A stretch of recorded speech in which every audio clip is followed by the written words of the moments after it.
Hola, ¿qué tal? Hoy es la charla número 15. Hablaremos de la 12ª hipótesis, los nefastos anorexígenos. Este tema también será dividido en dos emisiones, ya que es muy prolongado y, como el anterior, requiere de toda su atención. Vuelvo a pedirle, si está en un momento no adecuado, déjelo para más adelante. Como le dije la vez pasada, no se borra esto. Tiene que estar atento. En un momento que esté tranquilo, prenda la computadora y véalo con mucha atención. Espero que hoy entienda con amargura seguramente el porqué de sus fracasos, o quizá por qué la meta siempre se le hace aparentemente inalcanzable, o por qué el estancamiento repentino y perdurable cuando el adelgazamiento transcurría perfectamente. Mas no ha de sentirse culpable. Recuerde que en estos menesteres la culpa está absolutamente prohibida. Quitar el hambre, esa es la solución, dijeron hace mucho tiempo los médicos que dedicaban su saber a combatir la obesidad. Claro, pensaban que los gordos estaban porque comían mucho, como vimos en la sexta charla. Y como a los que concurrían a pedir su ayuda para sanar se les daba simplemente la recomendación de comer poco, y ellos no podían cumplir con semejante prescripción por más empeño que pusieran en el intento, al no poder soportar el hambre durante el largo tiempo que durase el tratamiento, se llegó a la conclusión de que el único modo de arribar a buen destino era buscar alguna forma para que dejaran de sufrirla, de sufrir el hambre. Por lo que se dieron muchas cosas. A esos artilugios se los denominó anorexígeno.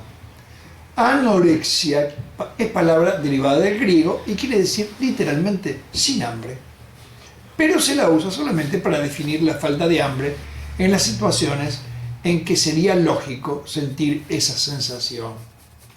Geno también deriva del griego y quiere decir yo engendro. Se denomina entonces anorexígeno pues a cualquier elemento que quite el hambre sin que sea alimento normal. Los alimentos normales, si son suficientes, también quitan el hambre. Para nadie se le ocurriría denominar anorexígeno a dos suculentos platos de paella.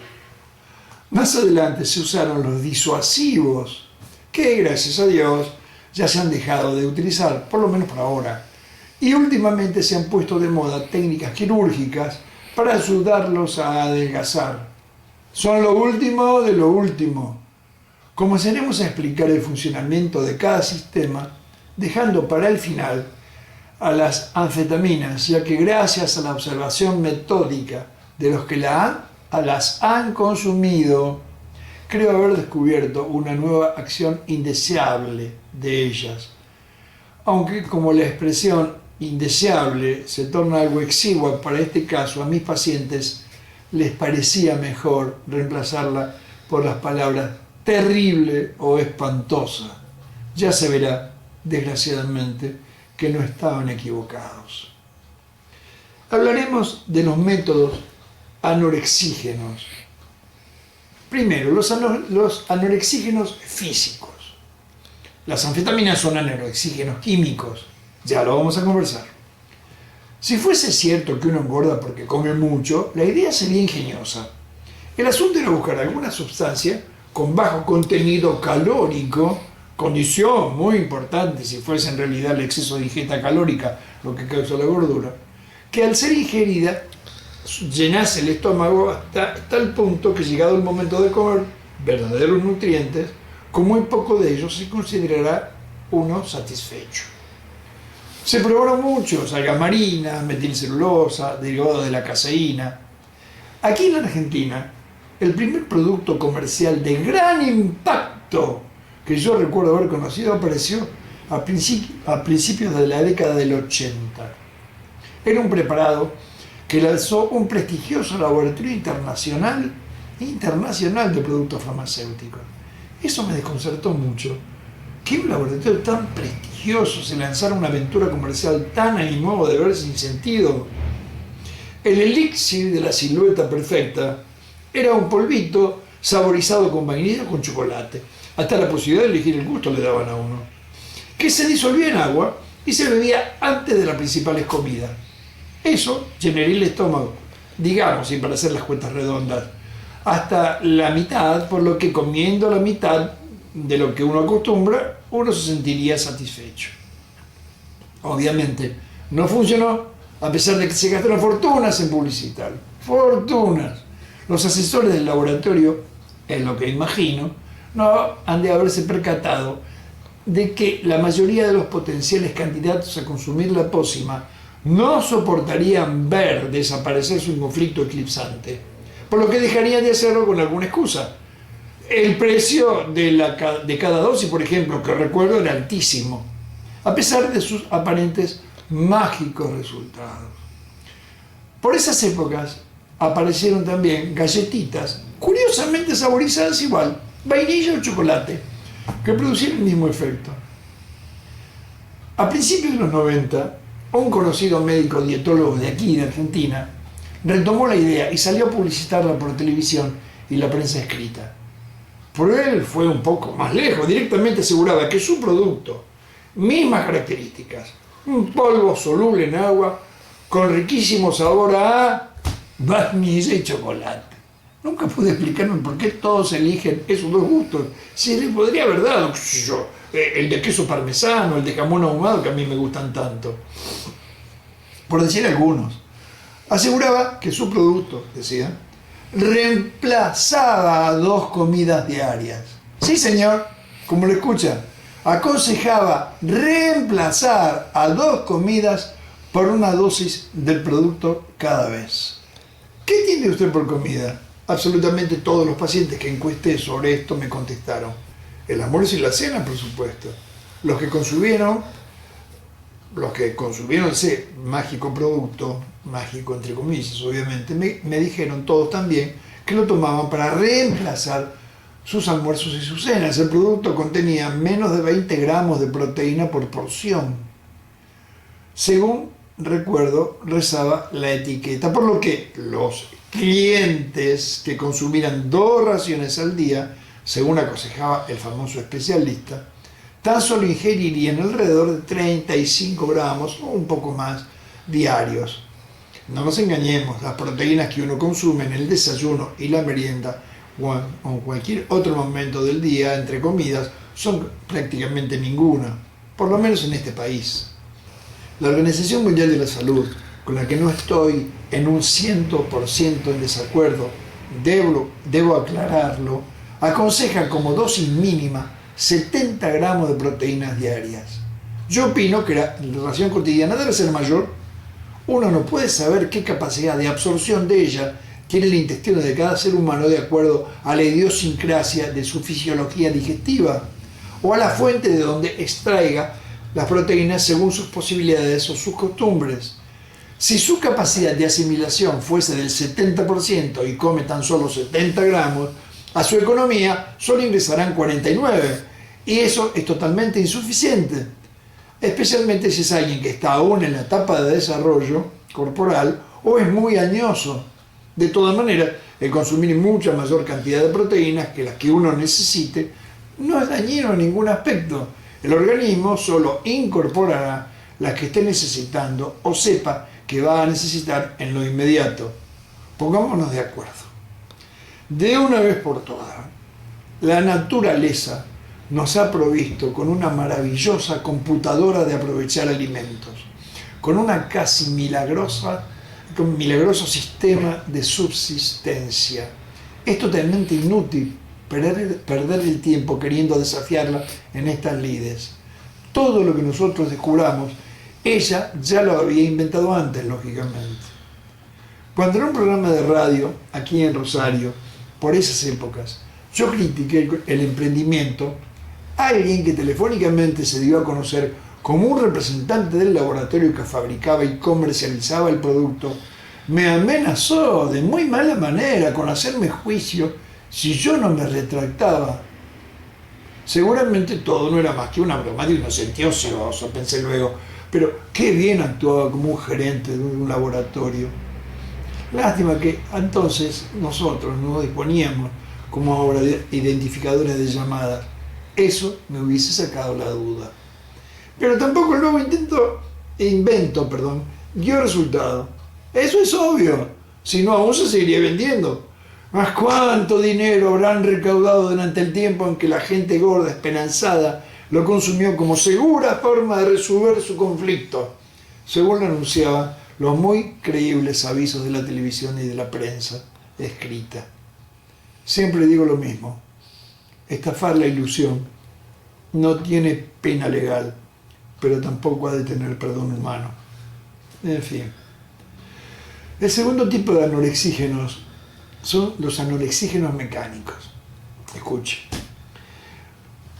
Otro anorexígeno que se dio hace unas décadas, creo que fue en Inglaterra, fue meter dentro del estómago del gordo, mediante una sonda nasogástrica, un balón fabricado con algún material plástico resistente a los jugos digestivos, que se inflaba más o menos según la severidad de la gordura de quien requería el servicio.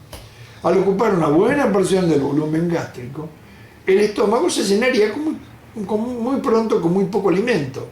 La idea era que cuando el paciente estuviera delgado, se desinflaba y se extraía el artefacto y luego el ex gordo debería cuidarse para no volver a... Bueno, la única contraindicación que tenía el método es que a veces el globo se desinflaba y solo seguía su curso por el tracto digestivo, por lo que había que operar urgentemente al desafortunado y quitárselo de su intestino delgado.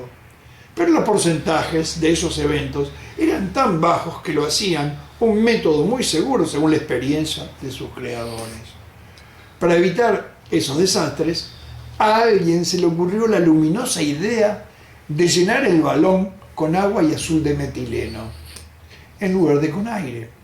De esa forma, si el balón se pinchaba, el portador comenzaría a orinar color azul, lo que era un inequívoco aviso del accidente, por lo que debería concurrir en forma urgente a la clínica para que se lo quitasen inmediatamente, evitando así la cirugía.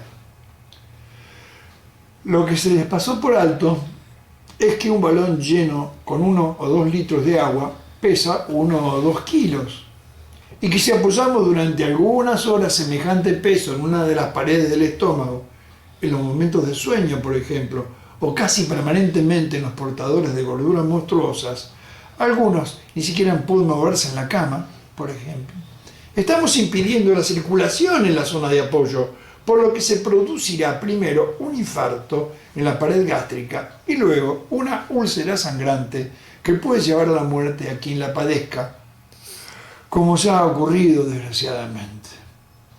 ¿Qué pasaba cuando le quitaban el balón al que ya había adelgazado? No sé qué contestar. Jamás encontré ninguna estadística que hablara al respecto. Y juro que la he buscado con todas las posibilidades que me da la técnica moderna. El tercer tipo de anorexígeno son los anorexígenos quirúrgicos. Los cirujanos también tomaron parte en estos problemas. Yo no estoy a favor de las cirugías que se practican con el objeto de conseguir el adelgazamiento mediante la provocación de una forzada disminución en la ingesta de alimentos o de una mala absorción de ellos según la técnica que se utilice. Pero no soy cirujano y aún carezco de conocimiento sobre los resultados efectivos y duraderos de esas prácticas. Solo puedo opinar sobre lo que he aprendido del conflicto gordura-obesidad y pretender hacerle irreversible el proceso de elaborar tejido adiposo gracias a una intervención quirúrgica que alterará la fisiología digestiva de la persona que se someta a ella hasta el fin de sus días, sin tener en cuenta las derivaciones psicológicas que produzca, no me parece una medida adecuada. El cuarto tipo de anorexígenos son los anorexígenos por disuasión. En un tiempo arribaron al mercado los productos disuasivos. Para el tratamiento del alcoholismo, hace muchos años se empleó esa estrategia. Se les daba a tomar comprimidos de una droga llamada disulfiram, y entre ellas aún estaba en el cuerpo. Si se bebía alcohol, se producía una reacción tan terriblemente torturante que se pensaba ingenuamente que los disuadiría de beber para siempre. Todo terminaba cuando ellos descubrían que era la mezcla de disulfiram-alcohol la causante de semejante reacción. ¿Qué hacían entonces? Dejaron de tomar el comprimido y seguían plácidamente abusando de las bebidas alcohólicas. Algunos farmacólogos idearon sustancias que una vez ingeridas atrapan las grasas que se han consumido, cosa que desde el punto de vista de pretender adelgazarlos a partir de la inhibición en la absorción de ellas, es totalmente inoperante y antifisiológico, como ya vimos en los herbívoros no estrictos como somos los seres humanos. Si se consumía un poco más que nada de grasa, se producían diarreas cataclísmicas. Habrán pensado entonces, igual que antes con el disulfiram, que tan invalidante diarrea haría que los gordos, por temor a padecerla, dejarían de comer mucho y adelgazarían. Vuelvo a pedir disculpas por las ironías, pero ¿qué ve usted en mi lugar? ¿Qué hacían los gordos que se atrevían a consumir esos productos? Lo mismo que los alcohólicos, dejaban de consumirlos, y otra cosa. Otra vez, ¿cuánto dinero habrán ganado los laboratorios que comercializaban estos mejunjes hasta que los consumidores advirtieron que no les servían para nada? ¿Será por eso que ya no se comercializan más? Pregunto. El quinto tipo de anorexígenos son los anorexígenos que vendrán, o los que sin ser anorexígenos prometan igual un adelgazamiento envidiable. No sé qué van a inventar, pero estoy absolutamente seguro que algo se les va a ocurrir, algo diferente se les va a ocurrir. Los gordos tienen una gran tendencia a pretender pagar con dinero la falsa culpa que sienten por haber engordado. Y son muchos los que quieren recaudar, no importa cómo, parte de él. Es por eso que todos estos raros productos o métodos son tan caros. Cuanto más pago, más rápido me deshago de mi culpa. Dios los salve de los fármacos o artilugios antigordura por venir. Los anorexígenos químicos es el sexto tipo de anorexígenos. Estos productos se hicieron populares en el mercado farmacéutico en la primera mitad del siglo XX y son el ejemplo más perfecto de la iatrogenia. Los anorexígenos químicos son la negación total y absoluta de aquel hermoso y milenario consejo de los médicos. Primum non nocere, primero no hagas daño. Son fármacos que actúan a nivel del sistema nervioso central, más precisamente en una vital región de él que se denomina hipotálamo. Los investigadores que estudian el tema aún no se han puesto de acuerdo sobre su modo de funcionar. Algunos sostienen que deprimen el centro del hambre, otros aseguran que lo que logran es estimular el centro de la saciedad. Y hay algunos que no están de acuerdo con estas hipótesis. G.W. Thorne, en Harrison, Principios de Medicina Interna, un libro muy famoso en nuestro ambiente médico, en la edición en español de 1973, opinaba inocentemente, pobre, decía, los pacientes, al tomar anfetaminas, experimentan una sensación de bienestar al ingerir estos fármacos y se cree que la disminución del apetito es consecuencia de la distracción. Sí, es así como les cuento, así está. Se puede ver en el libro de Harrison de la edición en español de 1973.